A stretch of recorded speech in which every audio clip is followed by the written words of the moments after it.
En esta que llamamos la gestión de materias primas, buscar opciones para hacer más eficiente el costo. Y por eso yo decía, el concepto de gestión de materias primas que va más allá de tener una materia prima alternativa, es decir, una opción de reemplazo, por ejemplo, parcial o total al maíz, sino que también va desde el concepto de uso de enzimas, características del maíz, por ejemplo, una granulometría para poder aprovecharlo de mejor manera.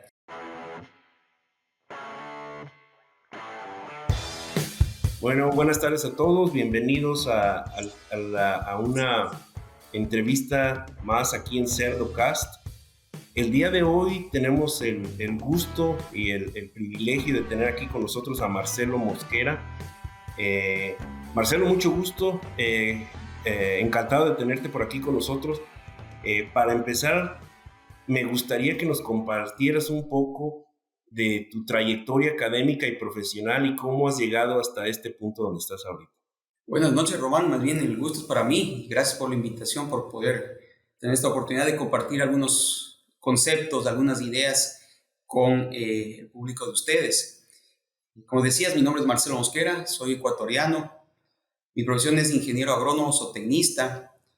Esta carrera tiene la posibilidad de seguir dos caminos, el uno la agronomía o la parte de zootecnia. En mi caso seguí la zootecnia y dentro de los primeros contactos que tuve con la nutrición empezó este gusto, esta afición por el tema nutrición. Es por eso que continué mis estudios ya de posgrado, diplomado, una maestría relacionada con nutrición animal.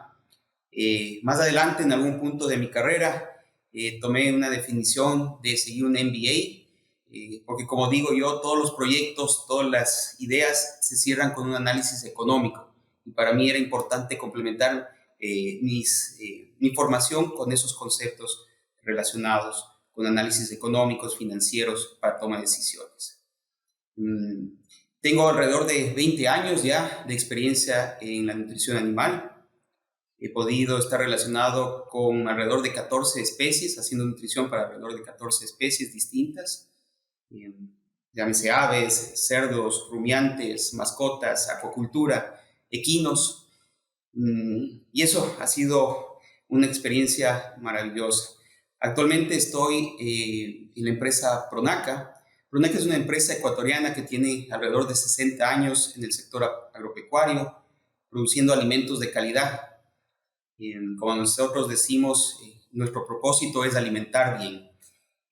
Pronaca tiene varias divisiones, varios negocios. Uno de ellos es la parte de producción de proteína animal, con los negocios de pollos, de cerdos, de huevos, de pavos, de reses. También estamos en la parte de nutrición de mascotas y otros negocios que tiene Pronaca, como el caso de embutidos y la parte de conservas. El cargo que tengo actualmente es el de director de investigación, innovación y nutrición. El área tiene 4 pilares. Un pilar es el de formulación, el otro pilar es el de nutrición, el otro pilar es el de investigación y el otro pilar es el de materias primas, que es justamente el tema que vamos a hablar el día de hoy. Si te das cuenta, desde ahí empezamos con la importancia que le damos desde nuestro lado al tema materias primas, que es lo que conocemos como el concepto de gestión en materias primas. Muy bien, mira, me parece muy interesante la manera en que tú has visto la nutrición, porque obviamente le diste una parte económica que es evidentemente muy importante, considerando que en la mayoría de las explotaciones agropecuarias el alimento es el insumo más caro de todos, donde se invierte más dinero. Normalmente los que nos dedicamos a la nutrición, o al menos yo, casi nos enfocamos en una o dos especies, pero bueno, tú has ya trabajado con 14 especies, que bueno, es algo bastante notable, porque bueno, desde caballos, mascotas, peces, cerdos, pollos, es totalmente diferente. Entonces, muy interesante, muy interesante.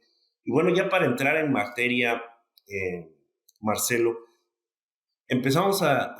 vamos a empezar con los granos. ¿Cómo ven ustedes la cuestión de la adquisición de granos? ¿Cuál es el proceso de decisión entre un grano y otro para obtener, como evidentemente es la energía para las dietas? ¿Cuál es el proceso que siguen ustedes para decidir qué es lo que van a usar como fuente de grano en las dietas? Mira, en el caso de Ecuador es bastante particular. Nosotros tenemos una producción de maíz que, dependiendo del año de cosecha y que también vaya la cosecha, puede abastecer alrededor de unos 10 meses del año esa producción. Pero este maíz, en nuestro caso, tiene una particularidad, que el precio está predeterminado por el Estado. Es un precio que tiene un valor relativamente alto. Para que tengas una idea, el año 2022 estuvo alrededor de 490, $500 la tonelada, el precio de maíz. Ya podrás comparar tú con el precio de maíz que tú utilizas. Entonces, el precio del cereal para nosotros nos hace activar alternativas justamente de posibilidades de, en esta que llamamos la gestión de materias primas, buscar opciones para hacer más eficiente el costo. Y por eso yo decía el concepto de gestión de materias primas, que va más allá de tener una materia prima alternativa, es decir, una opción de reemplazo, por ejemplo, parcial o total al maíz, sino que también va desde el concepto de uso de enzimas y características del maíz, por ejemplo, una granulometría para poder aprovecharlo de mejor manera. Entonces, en nuestro caso, como digo, como país tenemos esa particularidad que te comento del precio del maíz, y ahí es donde se activa estas opciones de gestión de materias primas.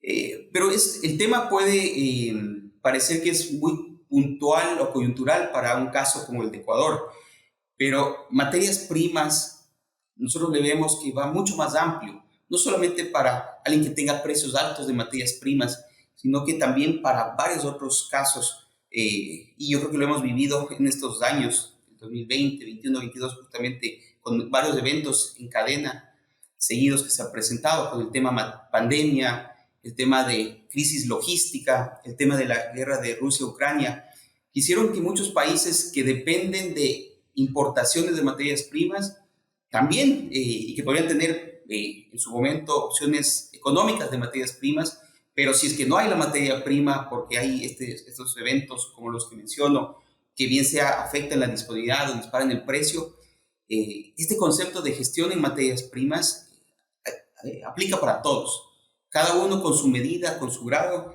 y su realidad propia de cada país, de cada empresa incluso, pero es así, ¿no? Entonces, en nuestro caso, con nuestro particular precio de maíz, activamos estas opciones de análisis de alternativas. Sí, fíjate que eso, bueno, para los que no tenemos esta particular característica de que el precio del grano sea fijo, en este caso el maíz, ¿cada cuándo cambia el precio? No sé, lo fijan por 6 meses, por temporada de cosecha, es anual. ¿Cómo cambia? Porque en algún momento imagino que sube o baja dependiendo del precio que pongan, pero no sé, ¿por cuánto tiempo ustedes pueden saber que el precio del maíz va a ser fijo? Generalmente partimos de un precio mínimo predeterminado, y ya después de ese precio mínimo ya es un tema de oferta y demanda. Entonces, ese precio es, como decía, ya predeterminado, y dependiendo de cómo esté el escenario de bien sea la demanda o la oferta, es lo que se mueve siempre tendiendo hacia arriba. Perfecto. Normalmente es hacia arriba, ¿no? Casi nunca baja. Entonces, una vez que ustedes tienen ese precio del maíz ya definido, la siguiente parte, digamos, de la gestión de materias primas sería la proteína. Si nos vamos en orden de inclusión en las dietas. ¿Cuál es la situación de los ingredientes proteicos? Ustedes, ¿qué tanto es el uso de aminoácidos sintéticos? ¿Usan más pastas de oleaginosas? ¿Cuál es la principal fuente? Si nos pudieras platicar de eso, por favor. En el caso de Ecuador, principalmente son dietas maíz, pasta de soya. Hablamos algo del maíz. En el caso de la pasta de soya, no somos un país productor de soya. La gran mayoría de la soya la importamos. Entonces, desde ahí tenemos también esta particularidad, el costo siempre logístico que tiene de traer de otros orígenes la pasta de soya, también en algunos casos nos pone en un particular caso tal vez menos competitivo que otros países que son productores de soya. Pero en general somos un país con dietas maíz, pasta de soya. Pero por las particularidades que acabo de mencionar, en su momento el maíz y de la soya, es donde estas estrategias de buscar alternativas a estos ingredientes es donde es el foco de nuestra gestión. Y sí, aminoácidos es algo que tratamos de maximizar el uso mm, al punto de prácticamente tener todos en uso en este momento, todos los aminoácidos que están disponibles en el mercado, incluso arginina, isoleucina, ya algún tiempo usando triptófano, valina, pero ya hemos empezado a abrir el uso a aminoácidos como arginina, isoleucina, que por las características de nuestros costos de dieta hacen viable ya el uso. No solo en etapas de lechones, ¿no? Que podría ser un caso particular por el perfil de aminoácidos bastante concentrado, sino ya también en las otras etapas se empieza ya a hacer factible el uso de este tipo de aminoácidos adicionales. Prácticamente, como digo, con los aminoácidos comerciales los usamos todos por esa naturalidad de nuestros casos de costos. Excelente. Y así que, sí, definitivamente con el precio de la proteína, como me la plantea, sí, es necesario. Y veo que ustedes obviamente usan mucho aminoácido sintético. Ahora ya entrando en materia de los ingredientes alternativos, ¿cuáles serían los ingredientes más comunes dentro de los ingredientes alternativos que están ahorita utilizando ustedes en este momento?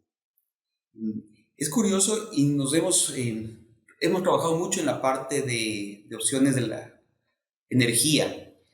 Dentro de eso, en el país, buscando justo las oportunidades en función de la producción de ciertos cultivos o ciertas industrias que tenemos en el país.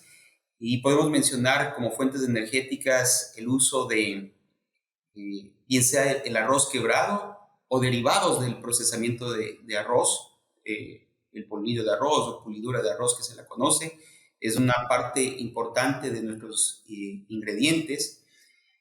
También la yuca, como fuente energética. Somos un país importante productor de arroz, de yuca y también de la caña de azúcar, como el caso de la melaza. Ahí una buena parte de la parte energética viene de este tipo de ingredientes. ¿Qué hace también como característica particular? Y esto como desarrollo con empresas locales. También hemos empezado a abrir el uso a otros, ya no solamente energéticos, sino también un poco desarrollo de opciones de fuentes de fibra. Creo que el cerdo tiene por su fisiología, su aparato digestivo, una característica bastante interesante que nos permite a nosotros como nutricionistas aprovechar esa característica del cerdo para aprovechar no solo el uso de estas alternativas energéticas que mencionaba, sino también de algunas opciones de fuente de fibra que terminan siendo también aporte indirecto de energía. Sí, y fíjate que eso me estaba llamando mucho la atención. La cuestión del arroz quebrado, lo utilizan, me imagino, por el contenido de energía. ¿Cómo, y solo es una pregunta de curiosidad meramente para mí, cuando utilizan el arroz quebrado en la alimentación de cerdos, cómo afecta el pelletizado si es que están haciendo pellets? ¿Lo beneficia, lo perjudica? ¿Cómo y en qué proporción lo están usando? Mira, es una excelente pregunta. El arroz quebrado, por su contenido de almidón, es un excelente aglutinante de pellet.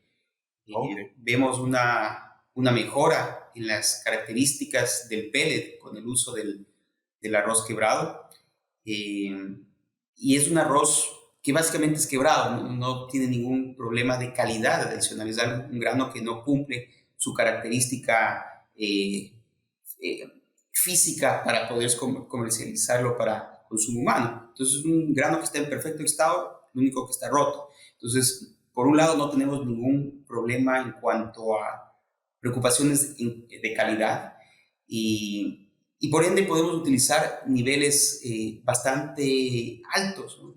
15%, y no digo que ese sea el límite máximo, sino que también la disponibilidad es limitada porque competimos con otras industrias aquí en el país. Por ejemplo, la cervecería usa arroz, entonces también la disponibilidad es limitada. Pero cuando tenemos disponibilidad, niveles como el que menciono pueden ser opciones interesantes. Obviamente siempre en esa formulación dinámica, que es una de las características que nos obliga, digamos, este escenario de precios a tener una formulación dinámica. ¿Y a qué se refiere esto? ¿No? A medida que vamos desarrollando materias primas que no son siempre constantes en cuanto a disponibilidad, precios, ¿no? Hace que usemos en ciertos momentos de oportunidad estas materias primas. Eh, Tal vez no podemos mantener niveles iguales durante todo el año, pero a medida que se dan los escenarios de precio y disponibilidad, activamos el uso y posiblemente en ese mismo momento alguna otra tiene que salir. Entonces, es una formulación dinámica que implica saber qué niveles máximos utilizar, hacer cambios graduales, tanto de ingreso como de salida de materias primas, Mm. para adaptar al cerdo a estos cambios de fórmula. A la final, como decimos, que no lo sienta el cerdo que está entrando arrocillo o que tuvo que salir de la fórmula por un tema de disponibilidad. Y muy, muy interesante porque lo mismo pasa con otras formulaciones cuando usas, no sé, sorgo, usas trigo, inmediatamente dices, bueno, el sorgo no va a ayudar a la calidad del pellet, va a sufrir un poquito, el trigo se ayuda, pero también buscas como nutriólogo hacer un cambio gradual y que no de repente, sobre todo con las hembras lactantes, que luego se tienden a ser muy delicadas en el cambio de sabores, parece que no, pero sí se nota, ¿no? Un ingrediente que mencionaste y me llama mucho la atención es la cascarilla del arroz. La usan, me imagino, como para proveer fibra, especialmente para gestación, ¿sería o me equivoco? Si yo mencionaba el tema de la pulidura de arroz o Ok. polvillo de arroz que lo conocemos, tú tienes el grano, lo puedes dividir en tres partes: la cáscara, que era justo lo que tú mencionas, después la parte interna que cubre al grano, esa cobertura que es que para pasar del grano integral al grano blanco justamente se la pule y se obtiene este ingrediente que es alto en grasa, tiene un buen nivel de proteína. Me refería a ese. En el caso de la cascarilla de arroz, para nutrición animal no es utilizada en nuestro país porque se usa como cama para la producción de pollos y de cerdos. Ahí es donde se va, sí. Uy, y entonces, ahora sí que ya te entiendo lo de la cuestión de la polidura, Marcelo. ¿Para qué cuál sería, en qué dietas o en qué etapa de la producción de cerdos sería útil utilizar la polidura? En la etapa de engorde es bastante interesante. Hemos hecho trabajos hasta con 20% de inclusión. Posiblemente hay que hacer un uso estratégico al final, los últimos 30 días del engorde, como mencionaba, tiene una concentración interesante de grasa, alrededor de 17%, en el cual el perfil de ácidos grasos es bastante insaturado. Entonces, puedes irte con niveles bastante interesantes, como digo, hasta llegar a 20% y posiblemente solamente en la etapa final una reducción por el tema de calidad de la grasa en la canal. Pero hasta 20% en una etapa intermedia del engorde funciona bastante bien. Ahí es donde viene y complemento lo que decía hace un rato. No solo hablamos nosotros, y por eso el tema, no solo materias primas alternativas, sino gestión de materias primas, porque para llegar a esos niveles hemos también trabajado con enzimas. Es decir, es un nivel de alrededor de 20%, como mencionaba, pero complementado por enzimas, porque tiene un contenido que no hay que descuidarse de NSPs, la pulidura de arroz. Entonces, ahí es donde va ese complemento, que es evaluar también estos ingredientes con el uso de ciertas enzimas que se vuelven estratégicas para poder llegar a usar esos ingredientes. Entonces, en este caso, para nosotros, algunas enzimas no solo lo utilizamos por el ahorro en la fórmula, sino puede que en algún rato una enzima, el ROI, no sea tan interesante, la enzima per se, pero cuando vemos que esa enzima nos permite abrir 5 puntos, por ejemplo, el uso de un ingrediente, como el caso de la pulidura de arroz, la enzima se paga por esta otra vía.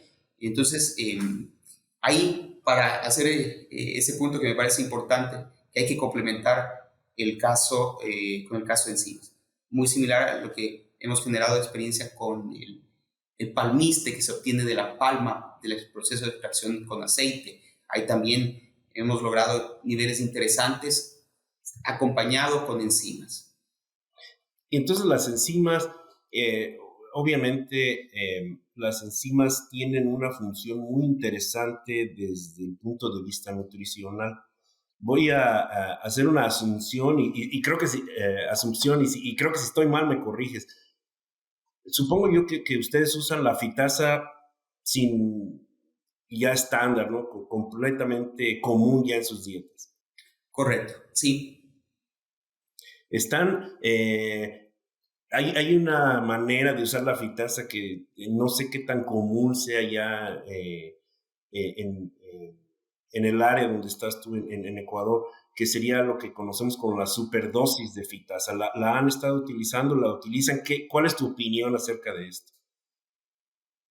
Algunos trabajos que hemos hecho, tanto en aves como en cerdos, específicamente referido con cerdos, hemos evaluado en el estándar, que para nosotros son las 500 unidades, hasta llegar a evaluar 1500 unidades. Para nuestro caso, no digo que no funcione un nivel mayor, pero para nuestro caso hemos encontrado el punto óptimo con las 1000 unidades, con las 1000 FTUs en el caso de Fitasa. Sí, muy bien, y creo que sí es la inclusión más común para la cuestión de la superdosis, ¿no? Que para si alguien está viendo el programa y no está muy familiarizado con la técnica, consiste en adicionar fitasa más allá de los niveles que se utilizan para liberar el fósforo de del origen vegetal. Entonces, es una técnica que, y Marcelo me corrige si estoy mal, que mejora la ganancia de peso y mejora la eficiencia alimenticia tanto en la etapa del destete como sería la etapa de la engorda. Que, como te digo, solamente para alguien por si alguien no está muy familiarizado con lo que sería la técnica de la superdosis. Sí, ahí correcto. Y Román, ahí para complementar, donde también se volvió interesante para nosotros el tema de superdosis y llegar a 1000 unidades fue por una liberación extra de energía. Con ese precio de maíz y que durante los últimos 3 años nuestra fuente de grasa pasó de $600 la tonelada a $1600 la tonelada, justamente por algunos temas que mencionábamos hace un momento. Cada kilocaloría que pueda venir de una enzima, para nosotros es muy atractivo. Entonces, aparte de los beneficios alrededor de los fitatos, este tema de energía se vuelve interesante. ¿Qué vimos con irnos a 1500? Y con nuestra experiencia, no digo que no funcione 1500 unidades, sino que para nuestro caso fue el óptimo 1000, fue ya la respuesta bastante pequeña de pasar a 1000 a 1500. Entonces el ROI, el repago por esas unidades, para nuestro caso no fue una opción, y por eso es que hemos ya implementado como estándar las 1000 unidades. Excelente, y ahí es donde se nota que o se ven los beneficios de una compañía como la de ustedes de hacer su propia investigación evaluar sus ingredientes y sus técnicas nutricionales bajo las condiciones que están presentes en ese momento para poder hacer una mejor decisión y no solamente seguir la recomendación que a lo mejor sí va a resultar en un beneficio, pero no tan marcado como es si ustedes hacen su propia investigación. Me gustaría también, Marcelo, si nos pudieras platicar un poquito más acerca de las otras enzimas que han utilizado, me imagino, silanasas, proteasas. ¿Cuál ha sido tu experiencia? ¿Funcionan bien con los ingredientes alternativos? ¿Funcionan mejor con los ingredientes convencionales? ¿Cómo ha sido la investigación en este lado? Con el caso de silanasa, es yo diría, una enzima también casi estándar para nosotros. En ciertos momentos del año tenemos la opción de uso de trigo. Y nuevamente menciono lo que decíamos al inicio, ¿no? El precio particular de maíz que tenemos. En la gran mayoría de casos el trigo no es una opción, pero para nosotros con el precio del maíz que tenemos, el trigo es una opción muy interesante desde el lado del costo. Hay momentos que en etapas finales de cerdos hemos utilizado prácticamente el trigo como única opción de cereal. En momentos muy coyunturales o particulares, pero hemos llegado a generar experiencia con trigo como un reemplazo completo del maíz, con muy buenos resultados, pero nuevamente acompañado de enzimas, y en este caso la silanasa, que no solamente nos da esta opción de utilizar niveles altos de trigo, sino que también es curioso cómo la matriz de una silanasa, cuando es una dieta maíz versus una dieta que ya tiene una participación importante de trigo. Pensemos, no el caso extremo de que sea solo trigo la única fuente cereal, sino una combinación maíz-trigo, ya con una participación importante de trigo, como también esa matriz hay que hacerla flexible, móvil, en función del nivel de trigo, porque obviamente hay más sustrato en el trigo que en el maíz. Entonces la liberación de nutrientes con una dieta maíz-trigo-soya versus una dieta maíz-soya nos permite también aprovechar de mejor manera esa enzima con un tipo de dieta así. Entonces, en este caso, sí, la silanasa es una parte importante también de nuestra formulación. Mencionabas la proteasa. La proteasa, en los últimos años que el precio de la soya ha estado un poco más alto, si vemos los últimos, en promedio tal vez de los dos últimos años versus los 2 años previos, hemos tenido un incremento de precio.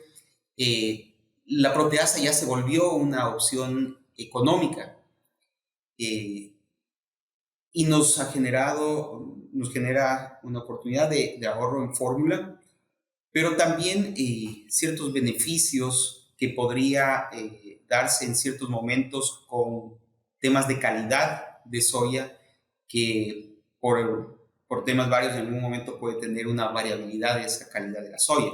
Entonces, por un lado, tenemos esa opción de generar un ahorro, y por otro lado es de ese seguro que yo digo en caso que en algún momento tengamos una soya con una característica en cuanto a calidad que sea particular. Excelente. Y fíjate que las enzimas para mí ha sido muy interesante porque parece que solamente ayudan a la cuestión zootécnica de crecimiento más rápido y mejor eficiencia, pero también tienen un papel muy importante en la cuestión de la sustentabilidad, porque estamos usando menos nutrientes, estamos usando menos alimento para producir la misma calidad de carne, y las enzimas es una tecnología que ya está un poquito más accesible de lo que estaba hace 10 años y bueno, tenemos que utilizarla para ser responsables al momento de estar haciendo nuestra labor, que es alimentar a los cerdos, y usar menos recursos para producir la misma cantidad de carne, ¿no? Sí, ese es el futuro, ¿no? Y creo que todas las empresas es uno de nuestros objetivos, el tema de sustentabilidad. cómo ser más eficientes, por lo que tú decías, ¿no? Aprovechar mejor el recurso, no solo por el tema de sustentabilidad, sino también que cada vez se vuelven más escasos los recursos y donde podamos aprovechar y hacer más eficiente esa transformación de alimento hacia proteína animal. Creo que estamos cumpliendo ese objetivo que nos ponemos. Y fíjate, volviendo un poquito a la cuestión de los ingredientes alternativos, desde mi punto de vista, y bueno, tú corrígeme si estoy mal, es una buena manera, una buena técnica de utilizar al máximo los recursos, porque muchos de estos ingredientes alternativos en el pasado eran desecho, no sabía la gente qué hacer con ellos, los tiraba, los quemaba. Después los empezamos a utilizar como una alternativa cuando no había más, pero luego a través de la investigación y desarrollo se ha llegado al punto de que se utilizan muy eficientemente y algunos de ellos ya se han vuelto parte integral de los sistemas productivos en muchas partes. Me gustaría que nos comentaras un poquito de tu opinión acerca de esto, si coincides conmigo, si no coincides, ¿cómo ves tú? Totalmente. Ahí, Roman, yo considero que muchas empresas, en este caso posibles proveedores para nuestra industria, también han visto que el dar un mejor trato a sus subproductos de las industrias que pueden convertirse en un momento en una materia prima para alimentación animal, les trae sus beneficios. Entonces, en este proceso de gestión de materias primas, otro tema que para nosotros es fundamental es el trabajo con proveedores. Hay que trabajar muy cercano con los proveedores justamente para que eso que en su momento era un desecho, termine siendo un ingrediente de calidad para nuestro uso en la alimentación animal. Y ahí hay una serie de pasos que hay que hacer, pero los resultados es lo que yo llamo este ganar-ganar. Nosotros tenemos un ingrediente adicional que puede ser un ingrediente que nos ayude a bajar el costo, mejorar la eficiencia, eh, varias razones, pero por otro lado, esta empresa también tiene su beneficio. Y solo para comentarte un caso de otro ingrediente que hemos desarrollado aquí en el país, eh, somos productores importantes de maracuyá. En otros países se conoce como parchita, el passion fruit. Como país somos un país productor importante de ese cultivo. Y la fruta solo se aprovecha alrededor del 30%, que es lo que se hace el jugo. El otro 70% es la cáscara y las semillas, que eso no es utilizado para la industria de jugos. Y tanto la cáscara como la semilla tiene un potencial muy interesante para uso en alimentación animal. Entonces, estos proyectos que hemos hecho en conjunto con estas industrias productoras de maracuyá es un buen ejemplo de lo que decía, de este ganar-ganar. En el caso de la cáscara de maracuyá es una fuente muy interesante de fibra. Por ejemplo, conocemos que un afrechillo de trigo tiene que se usa mucho en gestación. Hay que ponerle mucho ojo porque tiene un contenido de atención de micotoxinas. En este caso, una cáscara de maracuyá tiene una fibra interesante, con prácticamente sin micotoxinas. Entonces, ahí empezamos a ver esta ganar-ganar. ¿Qué es lo que pasa con las industrias de maracuyá? Antes tenían que prácticamente, posiblemente incluso pagar para que eliminen esa cáscara que sobraba de su proceso. Entonces, cuando hacemos estas alianzas estratégicas entre industria, productora y nosotros, encontramos lo que decía ese caso de ganar-ganar. Excelente, excelente ejemplo. Fíjate que tienes mucha razón cuando dices que es ganar, ganar, porque, bueno, para ellos era algo que pues, tenían que deshacerse, ¿no? ¿Cómo le hacemos si solamente vamos a utilizar el 30% como parte de nuestro producto? ¿Qué hacemos con el 70%? Eh, Muy interesante. Y una pregunta que a lo mejor se deriva un poquito de lo que me dices. ¿Han ustedes tenido experiencia en cuanto a, digo, comunicarse con los productores de estos productos alternativos y decirle, mira, si cambias un poquito tu proceso sin afectar tu producto final, el producto que yo voy a comprar de tu parte va a ser de mejor calidad para mí y entonces, ahora sí que los dos ganamos, como dices tú. ¿Han tenido un acercamiento eh,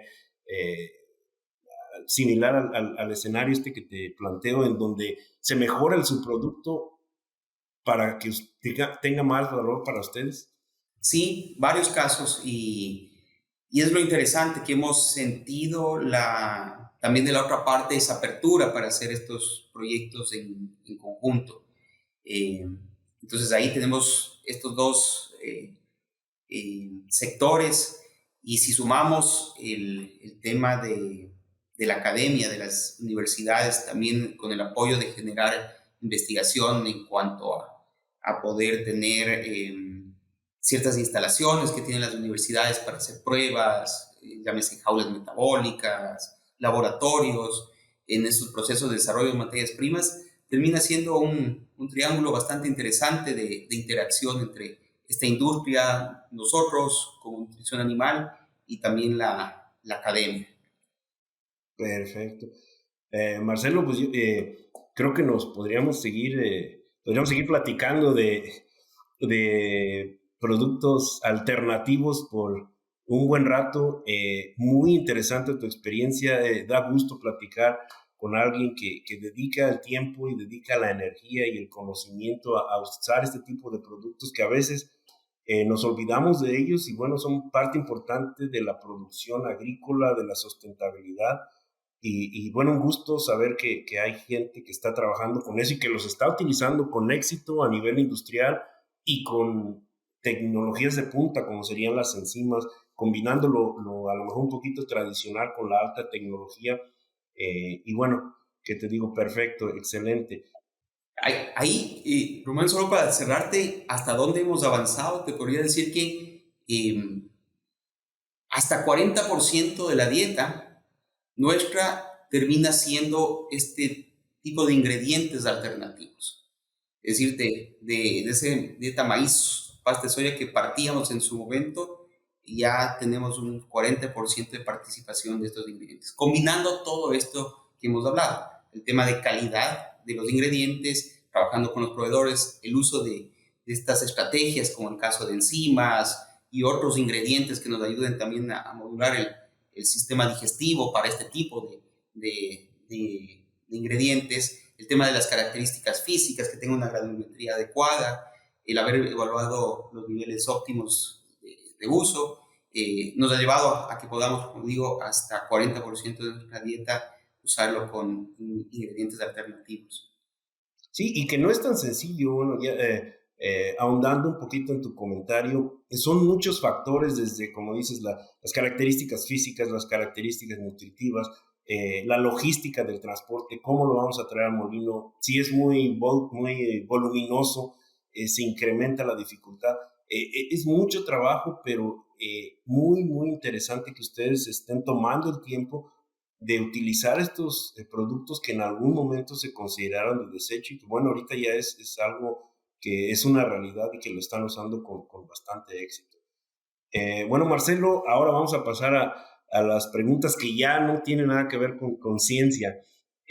Me gustaría que nos platicaras un poquito, que nos dijeras si tienes tú algún libro, alguna referencia técnica que digas tú, esa es mi favorita, cuando tengo alguna duda o quiero refrescar algún conocimiento, ahí voy. Si tienes algún libro, algo que nos pudieras comentar. Sí, y siempre lo uso como referencia y también a personas que están empezando, les pido que lo revisen y es el Nutrient Requirement of Swine, el NRC. Para mí es un libro que abarca muchos temas alrededor de la producción, siempre lo uso como referencia, lo recomiendo y ese posiblemente es uno con lo que tú mencionas, ¿no? Que está dentro de uno de los principales dentro del tema de nutrición de cerdos. En el campo de ingredientes alternativos no hay mucho. Ahí es donde tenemos un proyecto y te adelanto con algunos colegas que hemos trabajado en este campo de materias primas de poder eh, sacar un libro con las experiencias en su momento alrededor de materias primas alternativas. Sería muy interesante, porque sí, cuando llega el momento de usar esos ingredientes, a lo mejor no hay muchas referencias y es cuando la gente o los nutriólogos nos da un poquito de temor de explorar nuevos ingredientes. La otra pregunta que tenía para ti, Marcelo, una de las que me gustaría preguntarte es, si tienes tú algún libro que no sea técnico, que te guste, que hayas leído, que nos quisieras recomendar, no sé, alguna novela, no sé. Sí, le recomendaría un libro que se llama El poder de las palabras. Sí, muy interesante y uno se da cuenta cómo las palabras son tan poderosas que pueden construir o destruir. Entonces, entender que una palabra tiene unas implicaciones muy potentes. Esa sería una sugerencia para que lo revisen. Muy bien, muy bien. Y ya por último, para cerrar, eh, ¿tienes tú, no nos tienes que decir el nombre, pero si hay alguna persona que te haya influenciado en tu manera de ser, en tu manera de conducirte profesionalmente, de tomar decisiones, si hay alguna persona que haya tenido una influencia grande en tu carrera?